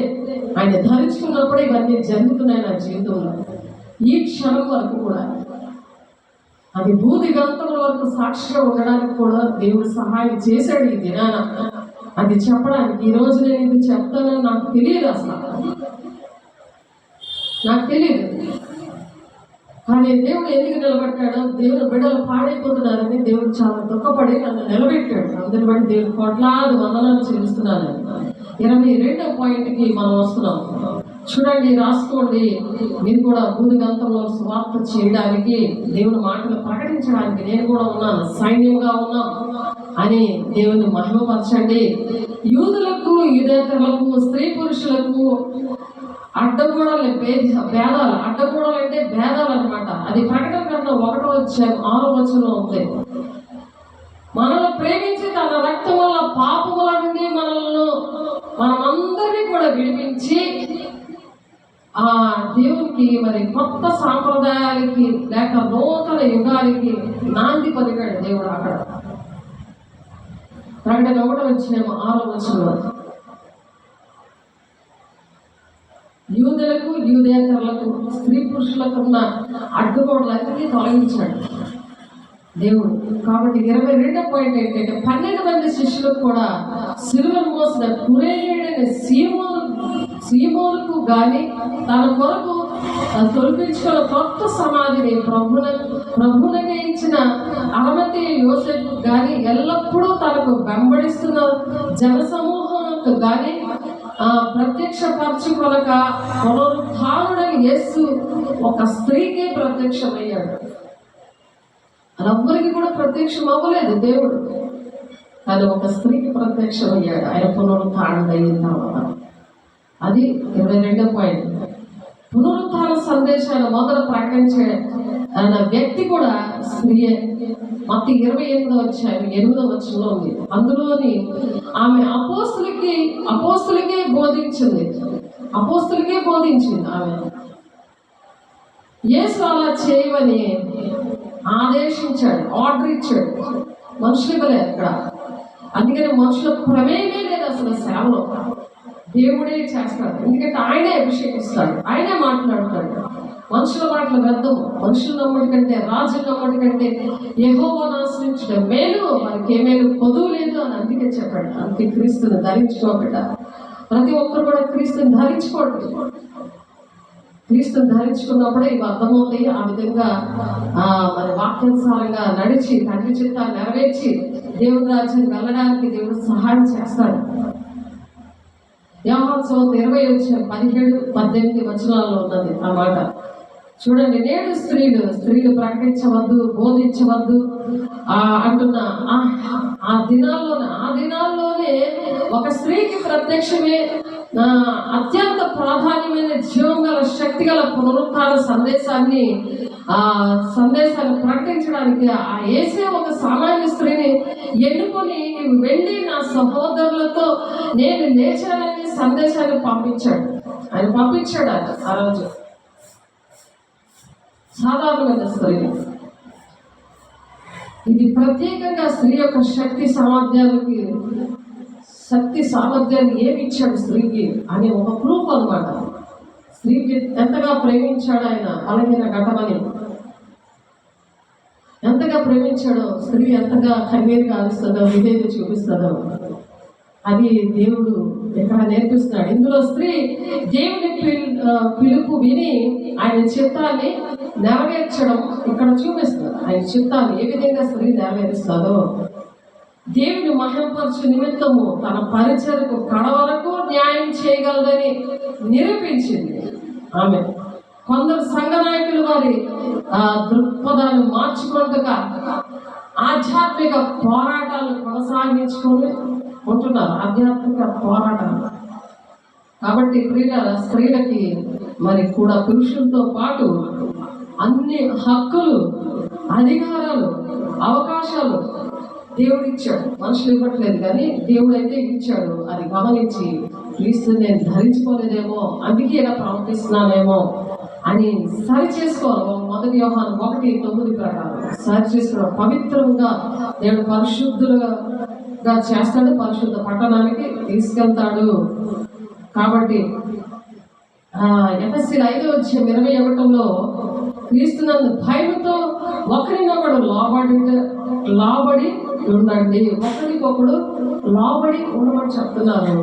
అపోస్తలుడైన పౌలు రాస్తున్నాడు. ఎఫెసీయులకు రాసిన పత్రిక 5:28 సంఘాన్ని హెచ్చరించిన విషయాన్ని జ్ఞాపకం చేసుకొని యూదుడని, గ్రీసు దేశస్థుడని మరి దాసుడని, స్వతంత్రుడని, పురుషుడని ఏ భేదము లేక క్రీస్తు నుండి మీరందరూ సమానమే నాకు అని పౌలు గారే గలతీ 3:28 సంఘానికి జ్ఞాపకం చేసిన విషయాన్ని ఈరోజు మనం జ్ఞాపకం చేసుకోవాలి, సరి చేసుకోవాలి. ఎంతవరకు మనం ఇవన్నీ కూడా మనం విన్నాము.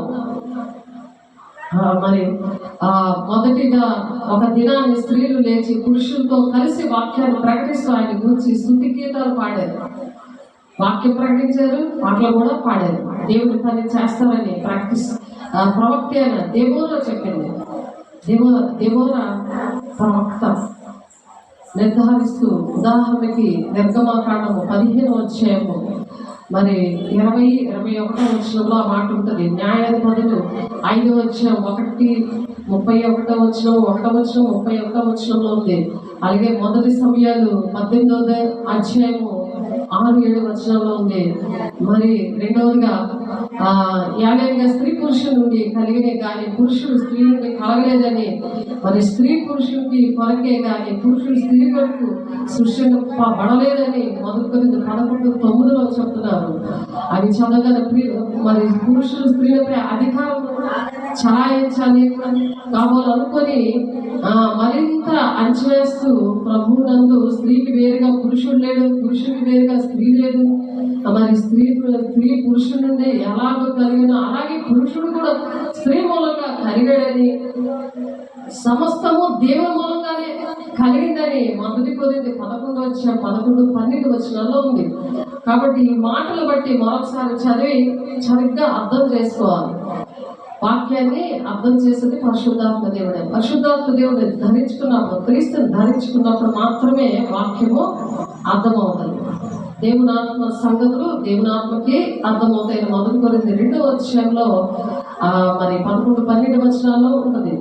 కాబట్టి చదవండి. మరి దేవుని మాటలు ప్రకారం మనం నడవాలి. ఆ విధంగా నడిచినప్పుడే మరి దేవుడు తండ్రి చిత్తాన్ని నెరవేర్చినట్టు. మరి ఒక అక్షరం ఇటు అటు తీస్తే జీవగ్రంథంలో పేరు ఉండదు, తెగుళ్ళు వస్తాయని ప్రకటన 2:18-19 ఉంది. కాబట్టి ఒక మనిషి కానీ మరి రాయి కానీ కారు కానీ ఏదైనా అడ్డొచ్చినప్పుడు తప్పుకోవాలని ఆగి ఉందని, జాగ్రత్తని, గొయ్యి ఉందని, మరి ఈ విధంగా జాగ్రత్తను మనం చెప్పుకుంటాం. కానీ ఇలాంటి ఆజ్ఞలు మరి శిరస్సులో ఉన్న చిన్న మొదలు నుండి వచ్చి మనిషిని తప్పిస్తాయన్నమాట. శిరస్సుగా ఉన్న దేవుడు, శిరస్సు అయిన పురుషుడు స్త్రీని అట్లే నడిపించాలి. మరి ఆ విధంగా దేవుడిని మనం శిరస్సుగా కలిగి ఉన్నప్పుడు స్త్రీలైనా పురుషులైనా మరి మనం నడవగలం. మరి మూడవదిగా దేవుడు క్రీస్తులకు పురుషులకు మధ్య ఎలాంటి తేడాలు చూపలేదని, వారి యొక్క పుట్టుపూర్వతలన్నీ కూడా ఆ సాంఘిక సామాజిక హోదాలు, మరి కులం, మతము మొదలైన వాటిని ఆయన దృష్టిలో ఎలాంటి విలువ లేదని, మనుషుల దృష్టిలో నిరుపేదలైన దీనదశలో ఉన్నప్పటికీ కూడా యేసునందు విశ్వాసం ఉంచి వారందరూ కూడా దేవుడు తప్పక స్వీకరిస్తాడని, దేవుడు పక్షపాతి కాడని విషయాలు సహృదయంతో మనం అర్థం చేసుకోవాలి. మరి సంఘంలో స్త్రీలు మాట్లాడకూడదు అని చెప్తా ఉంటారు.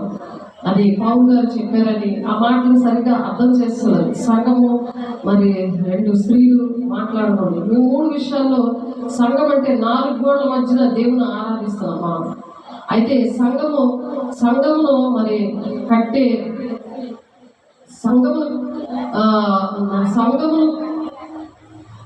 సంఘం అనుకుంటే అది పొరపాటేనమాట. ఎందుకంటే 4 గోడల మధ్య దేవుని ఆరాధిస్తాం కనుక అదే సంఘం అనుకోవడం చాలా పొరపాటు. కొందరు తాటపాకల్లోని, మరి కొందరు పెద్ద పెద్ద ఇంటిల్లోని, పైన మరి సంఘాలు, కొందరు ఆలయాల లోపల గ్యాలరీలోని, ఓల్డ్ ప్రదేశాల్లో 2-3 ఎక్కడైతే కూడి ఉంటారో దాన్ని సంఘం అంటాడు దేవుడు. మరి ఆ విధంగా మీ మధ్య ఉన్నాను అని చెప్పి మత్తయి 18:20 ఉంది. ఎక్కడ ఉన్నా సరే అది సంఘమే, అక్కడ దేవుడు ఉంటాడు. దేవుడు వాక్య ప్రకారం నడిచిన దగ్గర దేవుడు ఉంటాడు. వాక్య ప్రకారం నడవకపోతే దేవుని ఆజ్ఞల ప్రకారము, ఆయన కట్టల ప్రకారము, ఆయన విధుల ప్రకారము లేకపోతే మరి అది దేవుని సంఘం లాగా రాదు. అందుకనే రాయలసీమ నుండి ఒక ఆయన్ని తీసుకొచ్చారు. నా బిడ్డ ఇక్కడ ఉంది విజయనగరంలో చర్చిలో ఉంటుంది, ఇవన్నీ కూడా సూచన చెప్పి మరి పంపించాడు దేవుడు. కాబట్టి నాకు కూడా ఎంతో ధైర్యం, అటువంటి సాక్ష్యంతో ఒక బిడ్డను దేవుడు పంపించాడంటే మరి నన్ను దేవుడు ఇష్టపడి దేవుడి మాటలని నేర్పించాడు అని నాకు కూడా చాలా ఆనందంగా, చాలా ధైర్యంగా ఆయన నా తోడున్నాడని, నాకు ఈ భయం లేదని అనిపించింది నాకు. కాబట్టి ఈ మాటల ద్వారా కూడా ఎంతగానో దేవుడు ఆదరించి మరి దేవుడు అనేక మందిని నాలాంటి బిడ్డలు లేవనెత్తాలని దేవుడు ఆశపడి ఈ మాటలు చెప్తున్నారు. 2వ రోజు 8వ అధ్యాయం 27వ వచనంలో మరి ఆకాశంలో సైతము నిన్ను పట్టజాలము, నేను కట్టించిన ఈ మందిరము ఎలాగ పట్టును అని చెప్తున్నాడు ఆయన. మందిరంలోనే దేవుడు ఉంటాడని అనుకోకూడదు అన్నిలాగా. కాబట్టి దేవుని బిడ్డలుగా మనము దేవుని ధరించుకున్నప్పుడు అర్థమవుతుంది, ఎక్కడైనా సరే దేవుడు 2-3 కూడిండి ప్రార్థన చేస్తున్నప్పుడు దేవుడు ఉంటాడని. అలాగే యెషయా 66:1-2 వచనంలో మరి ఏమంటారంటే, ఆకాశం నా సింహాసనం, భూమి నా పాదపీఠము, మీరు నా నిమిత్తము కట్టను ఉద్దేశించి ఇది ఏపాటిది, నాకు విశ్రమ స్థానముగా మీరు కట్టను ఉద్దేశించినది ఏపాటిది, అవన్నీ నా హస్తకృత్యములు కావా అని దేవుడు సెలవిచ్చిన మాటలను ప్రవక్తని యెషయా చెప్తున్నాడు. అంటే అపొస్తలుడైన పౌలు గారు కూడా చెప్తున్నారు. 7వ అధ్యాయము 50వ వచనంలో ఇశ్రాయేలుకు తెలియపరిచాడు అనమాట. కొత్త నిబంధనలో మీరు దేవుని ఆలయమే ఉన్నారు. ఇక్కడ యెషయా గారు ప్రవచించినది ఇక్కడ నెరవేర్పు అనేది జరిగింది. అపొస్తలుల కార్యంలో 7:50లోనే ఇశ్రాయేలు తెలియపరచడం ఏంటంటే, కొత్త నిబంధనలో మీరు దేవుని ఆలయమై ఉన్నారు, దేవుని ఆత్మ మీలో నివసించి చున్నాడని మీరు ఎరుగరా, దేవుని ఆలయము పరిశుద్ధమైనది, మీరు ఆలయమే ఉన్నారని క్రీస్తు రాయబారి అయిన పౌలు 1 కొరింథీ 3వ అధ్యాయము 16-17 వచనాల్లో రాస్తున్నాడు. ఏమంటే సంఘానికి తెలియజేస్తున్నాడు. ఎందుకంటే జగత్తును అందరి సమస్తాన్ని నిర్మించిన దేవుడు తానే ఆకాశములకు భూమికిని ప్రభువైనందున హస్తకృత ఆలయాల్లో నేను నివసింపను అని చెప్పి, నివసింపడు అని చెప్పి అపోస్తలుల 7:17-24లో చెప్తున్నాడు. కనుక ప్రతి ఒక్క విశ్వాసి కూడా స్త్రీ పురుషులేంటి భూమిపై ఉన్న దేవుని ఆలయమై ఉన్నారు. అని ఒక్కొక్క ఆలయమే ఉన్నాం మనం. ఇవి అంత్య దినాల్లో ఉన్నాము కనుక మనం మరి అన్వయించుకొని ఆత్మ సంబంధమైన ఆలయంలో నివసించడానికి మనం ఇష్టపడాలి, మరి గ్రహించాలి. ఆ ఆలయం నేనే అని చెప్పి ఆలయంగా దేవుడు పరిశుద్ధంగా జీవించాలి. ఆత్మ శరీరము 2 కూడా పరిశుద్ధంగా ఉండాలని 1 కొరింథీ 7:1లో ఉన్నట్టుగా మనం ఆ విధంగా వాగ్దానాలు, దేవుడు మనకి ఇచ్చిన వాగ్దానాన్ని నెరవేర్చుకోవాలి. కాబట్టి స్త్రీలు మొదటి సంఘం గురించి మనం చెప్పుకున్నాము. స్త్రీలు సంఘంలో మాట్లాడకూడదంటే సంఘం గురించి ఎంతవరకు చెప్తున్నాము. స్త్రీలు గురించి చెప్పుకుంటే క్రీస్తు సంఘంలో శిరస్సేయుడులాగా పురుషుడు మరి శిరస్సై ఉన్నాడు. క్రీస్తు సంఘంలో రక్షకుడు, సంరక్షకుడే ఉన్నాడు. కాబట్టి ఎఫెసీయుల 5వ అధ్యాయము 23లో ఇక్కడ పురుషుడు క్రీస్తునకు, స్త్రీ పురుషులకు సాదృశ్యంగా ఉంచబడింది. స్త్రీ పురుషులు కలిసి ఉండేదే సంఘం, లేక వధువు సంఘం అని మనం తెలుసుకోవాలి. అంటే పురుషుడు కూడా స్త్రీ కిందే లెక్క వస్తాడు. ఎందుకంటే వధువు సంఘం కదా. సంఘం అంటే స్త్రీ పురుషుల కలయిక కదా, అందరూ కలిసే ఉంటారు కదా. ఇప్పుడు ఎత్తపడే గుంపులో ఎవరు ఉంటారు? స్త్రీలు పురుషులు అందరూ ఉంటారు. వధువుగా దేవుడు ఉన్నాడు, ఆయన ద్వారం దగ్గరే ఉన్నాడు. మొత్తం 24వ అధ్యాయంలో ఉంటుంది, 32-33-36 వచనాల్లో ఉంటుంది. ద్వారం దగ్గరే ఉన్నాడు. కాబట్టి ఈ విషయాలన్నీ మనం నెమరేసుకుంటూ సిద్ధంగా మెలకు కలిగి ఉండాలి, నేర్చుకోవాలి. ప్రతి దినము కూడా ఆ విధంగా నడవాలి, నడిపించాలి, ప్రతి ఒక్కరిని రక్షించుకోవాలి. ఆ విధంగా ఈ బోధను ఈ భార్యను ఉద్దేశించి చెప్పబడి మరి ఆ సంఘం విషయంలో, స్త్రీల విషయంలో మరి ఆ విధంగా మనం గ్రహించాలి. స్త్రీలు మరి సంఘంలో ఉన్నారు కదా, వాళ్ళు కూడా మరి మాట్లాడాలి కదా అని మాట్లాడాలి, సిద్ధపడాలి. మాట్లాడతారు కదా, సిద్ధపరుస్తారు ప్రతి ఒక్కరిని. సర్వలోకాన్ని మీరు సర్వసృష్టి సువార్త ప్రకటిస్తారు, వాక్యం విని సాక్ష్యాలు చెప్పాలి, పాటలు పాడాలి. మరి ఎందాకంతా మనం చెప్తున్నాం కదా. అలాగే స్త్రీ పురుషులు ఇద్దరు కూడా ఏకంగా ఆయన ఏర్పాటు చేశాడు. ఆయన పక్షపాతి లేదు, పక్షపాతి కాదు అని చెప్పి. మూడవదిగా మాట్లాడు సంఘంలో స్త్రీలు మాట్లాడకూడదంటే ముందు సంఘం కోసం చెప్పుకున్నాం. స్త్రీల గురించి సంఘమే స్త్రీ అని చెప్పుకున్నాం. ఇక్కడ మాట్లాడడం గురించి వస్తే స్త్రీలు సంఘంలో మౌనంగా ఉండవలను, వారు లోబడి ఉండవలసిందే కానీ మాట్లాడటం వారికి సెలవు లేదు, ఇలా ధర్మశాస్త్రం చెప్తుంది అంటున్నారు. మొదటి కొరింథీ 14:34-35 వచనాల్లో మరి ఆ మాటలోనే వారు ఏమైనా నేర్చుకోకూడని ఎడల ఇంత తమ భర్తలను అడగాలి, సంఘంలో స్త్రీ మాట్లాడటం అవమానకరం అని పౌలు గారు ఎందుకు చెప్పారో అది ఆలోచించాలి. ఇక్కడ మాట్లాడకూడదని వ్రాయబడింది కానీ బోధించకూడదని వ్రాయబడలేదు. అక్కడ బోధించకూడదు, మాట్లాడకూడదు. స్త్రీ పురుషులు ఎవరు కూడా మాట్లాడకూడదు సంఘంలో. అక్కడ పౌలు ఆ మాట చెప్తే దాన్ని సాతానుడు రహస్యంగా బోధించేస్తున్నాడు. దెయ్యముల బోధ అని మనము చెప్పుకున్నాం కదా. మరి ఏ ఆత్మ బయలుదేరున్నదో అని 1 యోహాను 4:1 ఉంది కదా. అలాగే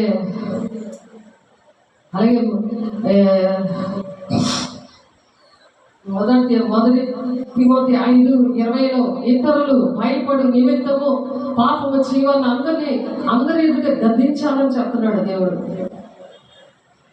కాబట్టి మనం ప్రేమతో చెప్తున్నాం, గద్దించట్లేదు.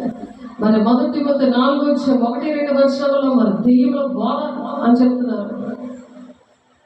మరి ఆ మొత్తం 24 అబద్ధపు క్రీస్తులు, అబద్ధ ప్రవక్తలు ఏర్పాట్లో ఉన్న వారితో సహా మోసపరిచే దినాల్లో ఉన్న రాకడ సూచనలో ఉంది. కాబట్టి అనేక విషయాలు వీటికి దేవుడి సాక్షి అని రామ 1:10 ఉంది. మరి దేవుడు సాక్షిగా నిలబడుతున్నాడు. దేవుడు చూస్తున్నాడు మంచి వాళ్ళని, చెడవాళ్ళని కూడా. ఆయన కన్ను దృష్టి ప్రతి ఒక్కరి మీద ఉంది. 139వ కీర్తనలో కూడా ఉంది. కూర్చోవడం, లేవడం అన్నీ కూడా చూస్తున్నానని. ఇప్పుడు అలా బోధించకూడదు కదా, మాట్లాడకూడదు అంటే ఎవరు మాట్లాడకూడదు. ఆ రోజు స్త్రీలు మాట్లాడారు కాబట్టి అలాగే పౌలు అలా చెప్పాడు. అంతే, పురుషులు మాట్లాడితే పురుషుల కోసం కూడా అలాగే చెప్తాడు. ఆయన కూడా పక్షపాతి కాదు, దేవునాత్మతో ఉన్నాడు కాబట్టి పౌలు గారు.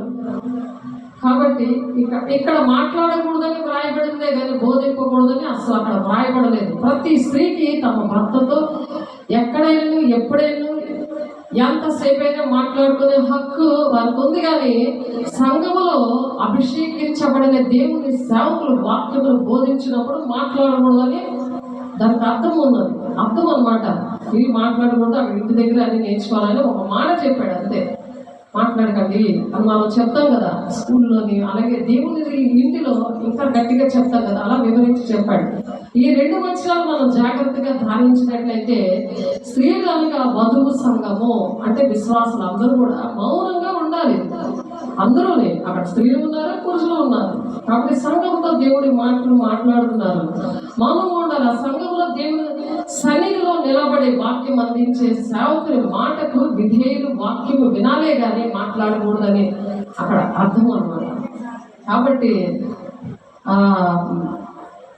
దేవుని వాక్యము గ్రహించే శక్తి అనేది దేవుని ధరించుకున్న వారికి ఉంటుంది, దేవుడు ఇస్తాడు ఆ వాక్యం. కాబట్టి క్రీస్తుని ధరించుకుంటే మనకి మాటలు అర్థమవుతాయి దేవుని బిడ్డ. మరి ఏమైనా మరి భర్తలు అవిశ్వాసులైతే లేక భర్తను కోల్పోయిన వారు ఎవరిని అడిగి తెలుసుకోవాలో ప్రశ్నలు ఇవన్నీ కూడా వస్తూ ఉంటాయి. మరి నిన్ను సృష్టించిన వాడు నీకు భర్త ఉన్నాడు, సైన్యములకు అధిపతి యెహోవా పేరు అని యెషయా 54:5 ఉంది. మరి స్త్రీకి భర్త అయినా పురుషుడికి కూడా భర్త అయినా మరి ఇలాంటి అర్థాలు ఉంటాయి, ఇటువంటి మర్మాలు ఉంటాయి. అది దేవునాత్మ సంగతులు దేవునాత్మకే అర్థం అవుతుంది. కానీ నువ్వు దేవునాత్మ అర్థం పొందుకోకుండా సేవకు వచ్చేస్తే, వాక్యం చదివేస్తే అర్థమవుతుంది. అక్షరార్థంగా అర్థమవుతుంది కానీ ఆత్మీయంగా అర్థమవ్వదే అవ్వదు. కాబట్టి విశ్వాసంలో కూడా స్త్రీ పురుషులు ఆ ప్రభు పాదాల చెంత మరి వలె ప్రార్థనా పూర్వకంగా కూర్చొని కనిపెట్టి నేర్చుకోవాలని దాని అర్థం. ఇంటి దగ్గర నేర్చుకోవాలి అని అంటే దాని అర్థం ఏంటి? ఇంట్లో కూడా నువ్వు వెళ్ళి దేవుని పాదాల దగ్గర స్త్రీ పురుషులు ఇద్దరు కూడా దేవుని భార్య కదా, ఎత్తబడిన సంఘము, పెళ్లికున్న సంఘం కదా, ఆయన పాదాల దగ్గర ఇంటి దగ్గర నేర్చుకో, ఇక్కడ అలా చేయకు అని అర్థం వస్తుంది. యెహోవా ఎదుట మౌనంగా ఉండి ఆయన కొరకు కనిపెట్టుకొని ఉండమని మరి కీర్తన 37:7 ఉంది కదా. మరి దావీదు భక్తుడు అలాగే కనిపెట్టుకున్నాడు. ఆయన స్త్రీయ ఇంటి దగ్గర నేర్చుకోవడానికి సంఘము కాబట్టి ఆయన అలా నేర్చుకున్నాడు. సీయోనులో మౌనంగా ఉండుట నీకు స్తుతి చెల్లించుటే అని కీర్తనకారుడే రాశాడు. అందుకే మౌనంగా ఉండాలి. సీయోనులో అంటే దేవుడు ఉన్న ప్లేస్ లో, సీయోన్ అంటే దేవుడు ఉన్న సన్నిధిని సీయోను అంటారు. కాబట్టి ఆ సన్నిధిలో నువ్వు మౌనంగా ఉంటే మంచిదని కీర్తనకారుడు 65:1 చెప్తున్నాడు. అని రాజైన దావీదు యెహోవా తన పరిశుద్ధాలయంలో ఉన్నాడు, ఆయన సన్నిధి లోకమంతే మౌనంగా ఉండును గాక అని ప్రవక్త అయిన హబక్కు కూడా చెప్పారు. 2:20 క్రీస్తు పూర్వమే ఇవన్నీ కూడా తెలియపరిచాడు హబక్కు.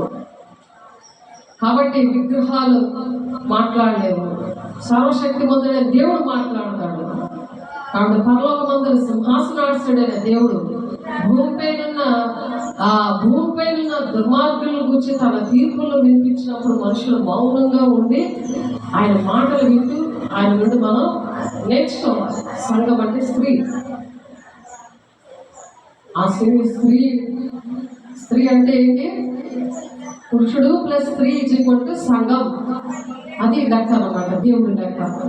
అది అర్థం చేసుకుంటారు దేవుడు ధరించుకున్న వాళ్ళు, క్రీస్తు ధరించుకున్న వాళ్ళు. కాబట్టి తర్వాత మరి 1 కొరింథీ 14:34 మనం చదివినప్పుడు ప్రియులారా, మనము ధర్మశాస్త్ర యుగంలో లేవని జ్ఞాపకం చేసుకోవాలి. ఎందుకంటే యేసు ఈ లోకానికి వచ్చి అపరాధాల వలన శరీరం ముందు సున్నతి పొందక ఉండుట వలన మీరు ముద్దులే ఉండగా దేవుడు వ్రాతపూర్వకమైన ఆజ్ఞ వల్ల మన మీద రుణముగాను విరోధముగాను ఉండిన పత్రమును మేకులకు సిలువకు కొట్టి దాన్ని మీరు చేవ్రాతను తుడిచివేసి మనకు అడ్డము లేకుండా దాన్ని ఎత్తివేసి మన అపరాధములన్నిటినీ క్షమించి, కొలస్సీయులకు రాసిన పత్రికలో ఉంది మాట 2:13-15 అంటే ఆయన కల్వరి శిలువలో చిందించిన రక్తముతో మన పాపాన్ని శాపాన్ని తుడిచి విముక్తిని చేసి నూతన నిబంధన జనులుగా ఈ కృపాయుగంలో మనం జీవిస్తున్నామనే విషయాన్ని మనం జ్ఞాపకం చేసుకోవాలి. మరొక ముఖ్యమైన విషయం ఏంటంటే మాట్లాడుట వేరు, బోధించుట అనేది. ఈ 2 మాటల్లో అర్థాలు వేరేగా ఉన్నాయి. కాబట్టి ఇక్కడ మాట్లాడకూడదనే వ్రాయబడి ఉంది కానీ బోధించకూడదనే వాక్యంలో లేదు. పౌలు గారు అలా మాట్లాడలేదు. ఇంగ్లీష్లో అయితే స్పీక్ అంటారు. మరి పదాన్ని మరి బోధన ఏమంటారు? స్పీచ్ అంటారు. కాబట్టి 2 పదాలకు కూడా తేడా ఉంది. కాబట్టి 1 కొరింథీ 14:14 మరి ఆ 14 5, 6, 9, 19, 26, 31, 34 ఈ వచనాల్లో ఇలాంటివి ఉన్నాయి, ఇలాంటి విషయాలే ఉన్నాయి అందులో. కాబట్టి బోధించుట ఏంటో, మాట్లాడటం ఏంటో అనేది మనం ఇప్పుడు నేర్చుకున్నాం. స్త్రీలు కూడా సంఘంలో బోధించవచ్చు మరొకసారి తెలియజేస్తున్నాడు దేవుడు. మరి కాబట్టి స్త్రీ నుండి పురుషుడు నుండి స్త్రీయే, సమస్తము దేవుని మూలంగా కలిగే, సమస్తము దేవుడు చేశాడు. కానీ ఎవరి గొప్పతనం ఇక్కడ లేదు. ఇద్దరు సమాన హక్కులు అనేది దేవుడిచ్చాడు. దేవుడి పక్షపాతి కాదు. దాని కిందే ఉన్నది శిశు ప్రసూతి వలన స్త్రీ రక్షించబడింది అని ఉన్నది. మరి పురుషుడు కూడా అలాగే రక్షించబడ్డాడు. మరి స్త్రీ పట్ల అపోస్తులైన పౌలు ఉద్దేశం కూడా కొందరు స్త్రీలు కూడా సమానంగా సువార్త పరిచర్యలో పాల్గొన్నారు. ఎక్కడది ఫిలిప్పీలో రాసిన పత్రిక 4:1-3 మరి అక్కడ రాస్తే ఆ సహకారుల పేర్లు జీవగ్రంథంలో రామిమని చెప్పాడు పౌలు. పౌలుకి సహకరించారు. అలాగే అపోస్తలుల 10:34-35 ఏ భేదము లేకుండా అందరినీ క్షమించి ప్రేమించి పాప విమోచన కొరకు రక్తం చిందించి ప్రాణాలు అర్పించి ఉచితంగా అందరికీ రక్షణ ఇచ్చి తన సొత్తే ప్రజలుగా చేసుకుంటే నేటి పురుషులు స్త్రీలు మాట్లాడకూడదు అని చెప్పకూడదు కదా. ఇద్దరిని సొత్తు దేవుని యొక్క సొత్తైన ప్రజలుగా ఎంచుకున్నాడు. అని దేవుడు ఇక్కడ మాట్లాడుతున్నారు. మరి అలాగే యోహాను 13:34 వృత్తాజ్ఞ ఎంతమంది మహానుభావులు మరి పాటిస్తారు, కానీ ఆత్మ విమర్శ చేసుకుంటే మంచిది. ప్రేమ అనేది 2 అక్షరాలు మరి మరి విడిచిపెట్టి మరి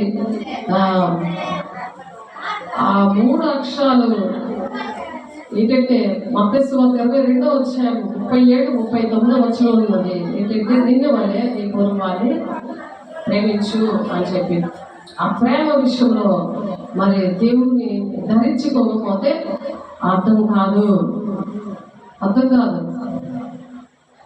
కాబట్టి ఆయన చిత్తం మన ద్వారా దేవుడు జరిగిస్తున్నాడని మనం నమ్మి అనేక ఆశ్చర్య కార్యాలు మన ద్వారా చేయించగల శక్తివంతుడని విశ్వసించి మన ద్వారా మాట్లాడడానికి అనుగ్రహించి మన దేహములను ఆయనకు ఆలయంగా ఎంచి ఆయన సేవలో మరి ముందుకి మరి సాగాలని దేవుడి మాట చెప్తున్నారు. నిజానికి మరి 4 గోడల మధ్య సంఘాన్ని పిలువబడే స్థానం కన్నా సంఘం వెలుపల ప్రభు కొరకు మన ఆత్మలు అధికంగా సంపాదించాలి. లోపల కన్నా సంఘంలో కన్నా సంఘం బయట మనము దేవుని ఆలయంగా ఉండి అనేకమైన బిడ్డల్ని సంపాదించగలం అన్నమాట. ఇలా క్రీస్తుని ధరించుకుంటే చూడండి ఎంత దేవుడు ప్రేమించాడో మనల్ని ఒకసారి ఆలోచించండి. కాబట్టి ఆయన రాకడలో ప్రకటిస్తున్న స్త్రీలు గొప్ప సైన్యంగా ఉన్నారు. కాబట్టి అలాగా మనం నిలబడాలని నిరీక్షణతో మనము ఆ విధంగా మరి చాలా మంది దేవుని పిల్లలు ఆ విధంగా ఆశీర్వదించబడ్డారు. భక్తుల్లో డైజీ అనే ఆమె, ఆస్బర్న్ అనే ఒక ఆమె, జాయిస్ మేయర్ అనే ఒక ఆమె, రూత్ వర్డ్ అనే ఒక ఆమె, మరి ఎఫ్లిస్ అనే ఒక ఆమె, డానిస్ గోర్ లాంటి సహోదరులు అనేక మంది ఒక ఉజ్జీవంతో పరిశుద్ధాత్మ శక్తి ద్వారా అగ్ని జ్వాలల్లాగా వాడబడుతున్నారు. మరి మనం కూడా దేవుని చేతిలో ఘనమైన పాత్రగా మరి ఆయన చేతిలో బలమైన ఆయుధాలుగా వాడబడాలని దేవుడు మనందరినీ దీవించాలని ఆశిస్తూ మరి దేవుని మాటలు మనల్ని మనకు అప్పచెప్పుదారి మాటలన్నీ కూడా మనం పాటించాలని దేవుడు ఆశీర్వదించి ఇచ్చిన మాటలను దీవించడానికి మరి మనం ప్రార్థన చేసుకుందాం. పరిశుద్ధుడా, ప్రేమ గల దేవ, అభిషేక్తుడా, నాయన మహిమ గల దేవ, అభిషేక్తుడా, పరిశుద్ధాత్ముడా, అయా అనేకమైన ఆశీర్వాదాలు ఈ రోజు నాయన మాకు ఇవ్వడానికి వచ్చిన దేవ, అయా నీకే వందనాలు, స్తోత్రాలు. మహిమ గల దేవా నీకు స్తోత్రాలు. నాయన నేను నీతిని వస్త్రంగా ధరించుకొని ఉండి కనుక అది నన్ను ధరించను, నా న్యాయ ప్రవర్తన నాకు వస్త్రంగా దాని పాగాగాను ఉన్నదని అంటున్నాను. ప్రభా పరిశుద్ధుడా, అయా నీకు వందనాలు. మహిమ గల దేవా నీకు స్తోత్రాలు. నాయన అయా వాళ్ళ గలతీ 3వ అధ్యాయంలో అయా క్రీస్తులోని బాప్తీసు పొందని మీరు అందరూ క్రీస్తుని ధరించుకొని ఉన్నారని చెప్తున్నావు నాయన. అయా మేము నాయన నిన్ను ధరించుకొని మా తండ్రి నాయన నీ చేతిలో ఘనమైన పాత్రగా బలమైన ఆయుధాలుగా ఉండడానికి ఇదిగోనైనా చేతులెత్తిన బిడ్డలందరినీ అయా మీరు దీవించండి, ఆశీర్వదించండి. ఆటకు వస్తున్న ప్రతి దురాత్మ శక్తులు వేస్తున్నాము, వేస్తున్నాము. అయా మీరే అధ్యక్షుడు వహిస్తున్నారు, మీరే నడిపిస్తున్నారు, మీరే మహిమ ఘనత ప్రభావం పొందుకుంటారు.